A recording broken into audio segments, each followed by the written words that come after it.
हिंदुस्तान की राजनीति में कहीं ना कहीं अब असली मुद्दों पर आकर टिकेगी। राहुल गांधी जी है तो एक शख्स, लेकिन वो 143 करोड़ लोगों की आवाज बनकर आज जनता के बीच में। आदरणीय योगी जी जो बुलडोजर बाबा के नाम से मशहूर है, वो अब तक उस पेपर को जो है कैंसिल नहीं कर सके। इनफैक्ट वे तो मान भी नहीं रहे कि पेपर लीक हुआ। प्रधानमंत्री तो खुद से जो है पलटू राम बंडे, जिस तरीके से भारत जोड़ो यात्रा चल रही, और मैं तो कह रहा राजनीति के अंदर अगर एक शेर कोई है तो वो शेर केवल और केवल राहुल गांधी है, जो कहीं ना कहीं भारतीय जनता पार्टी को टक्कर दे रहा है। गठबंधन हो गया है कांग्रेस का समाजवादी पार्टी अखिलेश यादव के साथ। क्या लग रहा है कितनी सीटें आ सकती है उत्तर प्रदेश में, क्योंकि नरेंद्र मोदी ने संसद में कहा कि हम तो 400 के पार आ गए। आने वाले टाइम में यूपी के अंदर नहीं, पूरे हिंदुस्तान के अंदर भारतीय जनता पार्टी वालों को ये गठबंधन पूरी ताकत के साथ जो है माकूल जवाब देगा। देश के 143 करोड़ लोग हैं जो अब समझ गए कि अब टक्कर राहुल गांधी को नहीं देनी, अब तो टक्कर भारतीय जनता पार्टी वालों को देनी। तो वोट की चोट से ये हिंदुस्तान की जनता अब बताएगी कि इस देश में पप्पू कौन है। नमस्कार, स्वागत है आपका मेरे चैनल पर। मैं निशा झा इस वक्त मुरादाबाद में मौजूद हूं। जैसा कि आप लोग जानते हैं, पश्चिमी उत्तर प्रदेश में राहुल गांधी की भारत जोड़ो न्याय यात्रा चल रही है।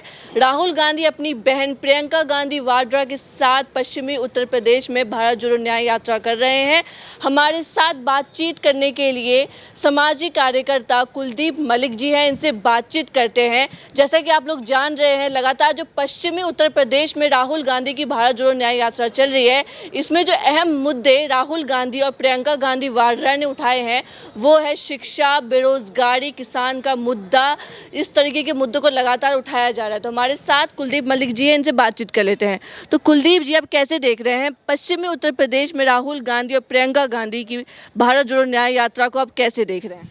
देखिए मैडम, अगर मैं इस भारत जोड़ो न्याय यात्रा की बात करूं, और आज सुबह से मैं भी पश्चिम उत्तर प्रदेश में जो है आदरणीय राहुल गांधी जी के साथ इनके साथ चल रहा हूं, और जिस तरीके का जनसैलाब इनकी यात्रा में देखने को मिल रहा है, और खास तौर से जैसा आप भी बता रहे कि जो मुद्दे राहुल गांधी जी उठा रहे, वे शिक्षा की बात कर रहे, वे बेरोजगारी की बात कर रहे, वे किसान की बात कर रहे, तो मुझे ऐसा लग रहा कि हिंदुस्तान की राजनीति में कहीं ना कहीं अब असली मुद्दों पर आकर टिकेगी। मैं आपको बताऊं, डॉक्टर कुलदीप मलिक भी एक ऐसा इंसान है जो पिछले कई दशकों से ये चाह रहा कि देश की राजनीति में असली मुद्दों की बात हो। मैं बताऊं, आप अगर देश की राजनीति में आज के समय में मुद्दों की बात करेंगे तो मुद्दे हैं जाति के, धर्म के, संप्रदाय के, मंदिर के मुद्दे, मस्जिद के, लेकिन मुद्दे होने चाहिए हमारे देश की शिक्षा व्यवस्था का मुद्दा होना चाहिए, हमारे खराब होते हुए पर्यावरण का मुद्दा होना चाहिए, इस देश के अंदर युवा जो बेरोजगार है, बेरोजगारों का मुद्दा होना चाहिए, इस देश में किसानों का, मजदूरों का, दलितों का, वंचितों का। लेकिन दुर्भाग्य है आज जिस तरीके की राजनीति चल रही, भाई अपने आप में बहुत ही सोचनीय है। और जब मैं इस राजनीतिक परिदृश्य को देखता हूं तो केवल और केवल राहुल गांधी जी एक ऐसे राजनेता आज के समय में मुझे नजर आते हैं कि भाई जिनका साथ देर या सबेर जनता को देना पड़ेगा, अदरवाइज जनता आज त्रस्त है। और मैं डॉक्टर कुलदीप मलिक तो खुले मन से कहता हूं कि मैं भी कभी ऐसा सोच रहा था कि भाई 2014 में भारतीय जनता पार्टी की सरकार बनेगी और सरकार ही नहीं बनेगी, इस देश में व्यवस्था का परिवर्तन होगा। और जैसे मुद्दे ये भारतीय जनता पार्टी वाले लेकर आए थे, जैसे वादे इन्होंने करे थे कि भाई 100 दिन में ये जो है काला धन वापस ले लेंगे, ये महंगाई खत्म कर देंगे, भ्रष्टाचार खत्म कर देंगे, राजनीति से अपराधीकरण खत्म कर देंगे, 2 करोड़ युवाओं को प्रतिवर्ष रोजगार देंगे, गंगा को निर्मल एवं पवित्र करेंगे, देश की अर्थव्यवस्था मजबूत करेंगे, रुपए को डॉलर के मुकाबले मजबूत करेंगे, लेकिन ऐसा तो कुछ हो ना सका। तो कहीं ना कहीं आज पूरे देश के 143 करोड़ लोग राहुल गांधी जी के ऊपर टिकटिकी लगाए देख रहे हैं। मुझे तो ऐसा लग रहा, क्योंकि कई भाषण में सुबह से उनके सुन रहा, भाई राहुल गांधी जी है तो एक शख्स, लेकिन वो 143 करोड़ लोगों की आवाज बनकर आज जनता के बीच में। एक बयान है राहुल गांधी का, बनारस में उन्होंने बयान दिया था कि जब मैं रैली कर रहा था तो सड़कों पे युवा नशे में शराब पी के लेटे हुए थे। उस पर प्रधानमंत्री नरेंद्र मोदी ने पलटवार किया कि जिनके अपने होश ठिकाने पे नहीं है वो चले युवाओं को नशेड़ी कहे। इस पर आप कैसे? देखिए मैडम, जहां तक राहुल गांधी ने ये बात कहा, डॉक्टर कुलदीप मलिक राहुल गांधी जी की बात का समर्थन करता है, और मैं तो आपसे भी पूछ रहा, आप भी युवा है, आज देश में युवाओं के पास है क्या? अरे अभी आप करंट का घटनाक्रम देखें, जिस तरीके से उत्तर प्रदेश के अंदर यूपी पुलिस सिपाही की भर्ती हुई, उसमें 50 लाख युवाओं ने 60,000 भर्तियों में जो है पेपर दिया, दिन रात उन्होंने मेहनत की, अपना खून पसीना बहाया, और लेकिन उसके बाद क्या हुआ? उसके बाद उनका पेपर लीक हुआ। और पेपर लीक भी किस तरीके से हुआ कि आपने स्टार्टिंग में पहले एक एक क्वेश्चन को बेचा, इसके बाद आपने सारे क्वेश्चन पेपर को बेच दिया, और आज सोशल मीडिया के ऊपर वो क्वेश्चन पेपर लीक हो गया। लेकिन दुर्भाग्य है इस देश का, इस प्रदेश का, कि आज प्रदेश की सरकार और आदरणीय योगी जी जो बुलडोजर बाबा के नाम से मशहूर है, वो अब तक उस पेपर को जो है कैंसिल नहीं कर सके। इनफैक्ट वे तो मान भी नहीं रहे कि पेपर लीक हुआ। तो कहीं ना कहीं आज मुझे बताओ, देश का युवा आज सड़कों पे है, देश का किसान आज सड़कों पे है, देश का आज कर्मचारी सड़कों पे है, और फिर भी अगर हम कह रहे हैं कि भाई हमारे देश के अंदर, हमारे प्रदेश के अंदर ऐसी सरकार, ऐसे प्रधानमंत्री, ऐसे मुख्यमंत्री, तो कहीं ना कहीं अपने आप में बहुत ही सोचनीय है, बहुत ही चिंतनीय है। प्रधानमंत्री लगातार पलटवार कर रहे हैं कि उत्तर प्रदेश परिवारवाद, भ्रष्टाचार, तुष्टीकरण के कारण पीछे रह गया। इसको आप कैसे देख रहे हैं? देखिए मैडम, जहां तक प्रधानमंत्री के पलटवार की बात है, भाई मैं तो कह रहा प्रधानमंत्री तो खुद से जो है पलटू राम बंडे। मैं फिर कह रहा जो वादे प्रधानमंत्री जी ने किए थे देश की जनता से 2014 से पहले, आप 2-3 वादे भूल जाओ। आप धारा 370-35 भूल जाओ, इसके बाद आप राम मंदिर भूल जाओ। इसके अलावा जितने वादे किए, एक भी वादा अगर प्रधानमंत्री नरेंद्र मोदी जी ने पूरा किया हो तो डॉक्टर कुलदीप मलिक को हिंदुस्तान की जनता जो सजा देगी वो सजा दे। जहां तक भ्रष्टाचार की बात कर रहे, अरे आप कैसे भ्रष्टाचार की बात कर रहे? इस देश के अंदर जितने भी भ्रष्टाचारी राजनीतिज्ञ थे, आज वे सारे के सारे भारतीय जनता पार्टी के अंदर है। क्यों भाई, कैसा काम चलेगा? आप परिवारवाद की बात करते हैं, एक एक करके अगर नाम मैं गिनाने लगूं तो शायद मुझे यही 2 घंटे लग जाएंगे। अगर परिवारवाद है तो सबसे ज्यादा परिवारवाद जो है भारतीय जनता पार्टी के अंदर।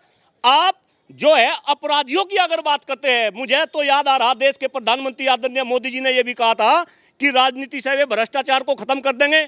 आप देखो कितने कितने भ्रष्टाचारी और कितने कितने अपराधी आज भारतीय जनता पार्टी के अंदर। अरे मैडम आप क्या बात कर रहे हैं? ये तो कहीं ना कहीं देश के लोगों का जो है बेवकूफ बनाने का काम कर रहे हैं। और डॉक्टर कुलदीप मलिक को कहते हुए जरा सा भी अफसोस नहीं कि देश के लोग कहीं ना कहीं बेवकूफ बनते जा रहे, क्योंकि ये वही देश के लोग हैं जिन्हें 2014 में बेवकूफ बनाया गया। इसके बाद 2019 में इन्हीं देश के लोगों ने बेवकूफ बन के 6 करोड़ वोट और भारतीय जनता पार्टी को जो है ज्यादा दी। तो कहीं ना कहीं लेकिन एक रुझान मुझे ऐसा लग रहा कि जब मैं समझ सकूं, डॉक्टर कुलदीप मलिक समझ सके, तो भाई ये तो देश की जनता धीरे धीरे। भारत जोड़ो न्याय यात्रा का असर दिख रहा है? क्यों आपको नहीं दिख रहा? अरे ये तो कोई क्वेश्चन भाई कहने का है नहीं। जिस तरीके से भारत जोड़ो यात्रा चल रही, और मैं तो कह रहा राजनीति के अंदर अगर एक शेर कोई है तो वो शेर केवल और केवल राहुल गांधी है, जो कहीं ना कहीं भारतीय जनता पार्टी को टक्कर दे रहा। आप मुझे बताओ, आप युवा पत्रकार है, क्या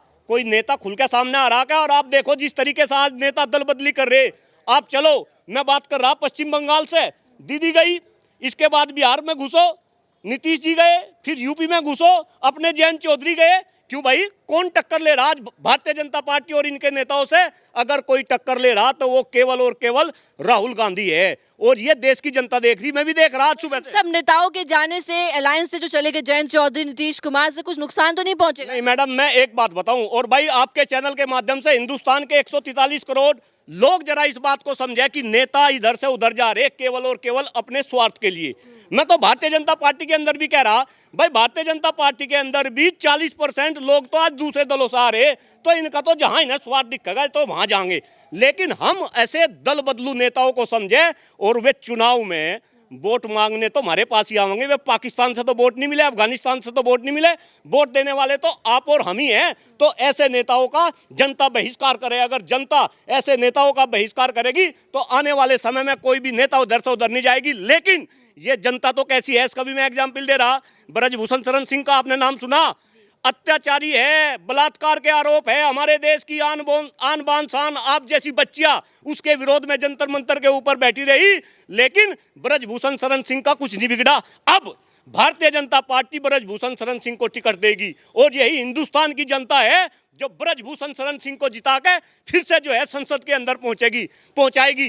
कहीं ना कहीं हम जनता को जागरूक होना पड़ेगा, अदरवाइज ये नेता पहले भी बेवकूफ बनाते हुए आ रहे थे, अभी भी बेवकूफ बना रहे, और आगे आने वाले टाइम में भी बेवकूफ बनाएंगे। आखिरी सवाल है, जो गठबंधन हो गया है कांग्रेस का समाजवादी पार्टी अखिलेश यादव के साथ, क्या लग रहा है कितनी सीटें आ सकती है उत्तर प्रदेश में, क्योंकि नरेंद्र मोदी ने संसद में कहा कि हम तो 400 के पार आ रहे हैं और 150 सीट और बढ़ेगी। देखिए मैडम, मैं डॉक्टर हूं, मैं शिक्षक हूं, पढ़ा लिखा हूं, मैं ज्योतिषी नहीं कि मैं सीट बता दूंगा, लेकिन हाँ इतना वादा मैं आपसे कर रहा कि आने वाले टाइम में यूपी के अंदर नहीं, पूरे हिंदुस्तान के अंदर, क्योंकि ज्यादातर जगह पे मुकाबला ये 1 to 1 हो रहा है, ये आपको भी पता। और 1 to 1 जब मुकाबला होगा तो कहीं ना कहीं भारतीय जनता पार्टी वालों को ये गठबंधन पूरी ताकत के साथ जो है माकूल जवाब देगा, मुझे ऐसा पूर्ण विश्वास है। और यूपी के अंदर भी जिस तरीके से ये कह रहा, मैं तो सुन रहा कि भाई 80 की 80 भारतीय जनता पार्टी के।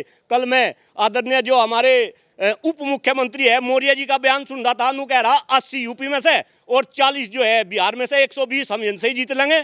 हैं, ऐसा संभव है? यहाँ इतने सारे लोग हैं, जरा एक भी आदमी अगर ऐसा बता दे, अरे आप उप मुख्यमंत्री होके एक सम्मानजनक पद आपके पास में है और इस तरीके के धूर्त आप बयान ऐसा देते हैं, यूपी के अंदर भी इनको करारी टक्कर मिलेगी और बिहार के अंदर सहित पूरे देश के अंदर भारतीय जनता पार्टी को करारी टक्कर मिलेगी। आज ऐसा डॉक्टर कुलदीप मलिक मुरादाबाद की इस पवित्र धरती से पूरे हिंदुस्तान की जनता को यह आश्वासन देता है। जैसे बीजेपी के आईटी सेल राहुल गांधी की जो इमेज आपने देखा होगा पिछले कई सालों में, जो राहुल गांधी की इमेज को जिस तरीके से उन्हें एक तरीके से उन्हें पप्पू जैसे शब्दों का इस्तेमाल उनके लिए किया जाता था, क्या लग रहा है इस भारत जोड़ो यात्रा न्याय यात्रा पार्ट 2 से राहुल गांधी की जो इमेज है वो काफी एक मैच्योर के रूप में उभरी? बहुत जबरदस्त क्वेश्चन आपने पूछ लिया। और मैडम देखो, डॉक्टर कुलदीप मलिक एक ऐसा इंसान है, नीम कड़वा हो लेकिन हितकारी बहुत हो, हर क्वेश्चन का जवाब डॉक्टर कुलदीप मलिक पूरे हिंदुस्तान में मीडिया कर्मियों को खुलकर देता है।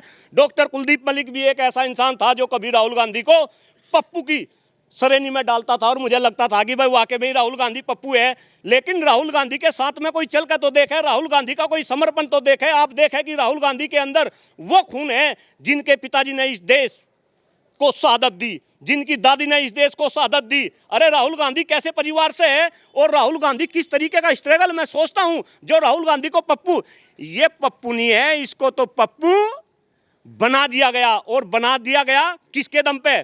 पैसे के दम पे, और उसमें मीडिया का लगा तड़का। लेकिन आज जो इमेज थी वो कहीं ना कहीं सारी की सारी इमेज वो धूमिल होती जा रही, और ये जो इमेज बना रखी आने वाले टाइम में भारतीय जनता पार्टी वालों के गले में ये हड्डी बन के। मोदी, अमित शाह और योगी बाबा इन तीनों को चुनौती दे देंगे राहुल गांधी? कहते हैं कि इन त्रिकोणीय जोड़ी जो है ताकतवर और शाह जो चाणक्य हैं, लास्ट में खेला कर जाते। क्यों भाई, पिछले 20 मिनट से आप मेरे से बात कर रहे हैं, मैं राहुल गांधी के साथ नहीं हूं क्या? मेरे अंदर आपको ऐसा जोश और जज्बा नहीं लगता क्या? अरे मैडम आप क्या बात कर रहे हैं? और ना तो राहुल गांधी को टक्कर देने वाले मोदी है, ना अमित शाह है, ना योगी है। राहुल गांधी को तो टक्कर देने वाले इस देश के 143 करोड़ लोग हैं जो अब समझ गए कि अब टक्कर राहुल गांधी को नहीं देनी, अब तो टक्कर भारतीय जनता पार्टी वालों को देनी। तो कहीं ना कहीं देश की जनता, अरे लोकतंत्र में सबसे बड़ा कौन? देश की जनता। और सबसे बड़ी चोट कौन सी?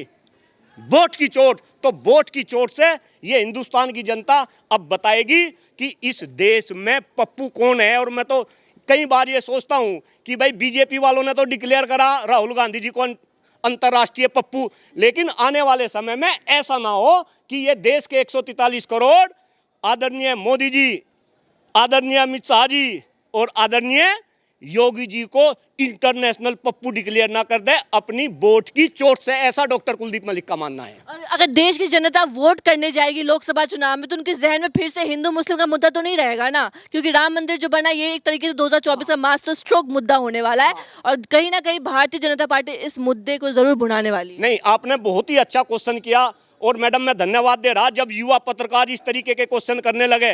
देखिए इस देश का दुर्भाग्य है, मैं आपको एक बात बताऊं, देश की राजनीति में जहां जहां धर्म का समावेश हो गया, जिस देश में धर्म घुस गया वो देश बर्बाद हो गया। और कहीं ना कहीं अब देश की जनता को ये समझ आ गया, भाई एक बात बताओ, जब धर्म का मुद्दा राजनीति में चला जा तो दूसरे मुद्दे कहीं ना कहीं बोने हो जा।